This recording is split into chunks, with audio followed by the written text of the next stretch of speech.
আসসালামু আলাইকুম রহমতুল্লাহ। এই যে দেখছেন শান শৌকত বিল্ডিং, কি হবে? এগুলি কি থাকবে? এগুলি ঠিকই থাকবে, আমি থাকবো না, আপনার থাকবেন না। কবরে যেতে হবে, কি নিয়ে যেতে হবে?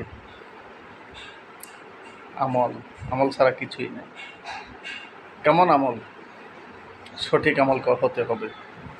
পরনিন্দা থাকা হবে না, হিংসা থাকা হবে না, অহংকার থাকা হবে না, ইফতিজিং থাকা হবে না, আপনার সুদ ঘুষ দুর্নীতি হবে না। এই সমস্ত আমল দিয়ে হবে না। আপনি নামাজও পড়বেন, দুর্নীতিও করবেন, আপনার লুচ্চামিও করবেন, ময়মুরব্বি মানবেন না, ইসলামী টিকটক করবেন না, আপনার এই কি বলে নগ্ন ভিডিও করবেন, এটা হবে না।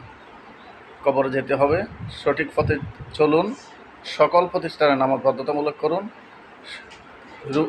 কত রোগীরা জানে যে কত কষ্ট, হাসপাতালে রোগীরা জানে কত কষ্ট জীবন চলা। আমি আর আপনি কি বুঝবো? আমি আর আপনাদের অনেক শান্তিতে আছি। সবাইকে সবাই শেয়ার করে দিবেন, সবাই নামাজ পড়বেন, সবসময় 5 ওয়াক্ত নামাজ ঠিকঠাকভাবে আদায় করবেন। আপনার পাশে যারা আছে সকলকে নামাজের জন্য তাগিদ দিবেন। আসসালামু আলাইকুম রহমতুল্লাহ।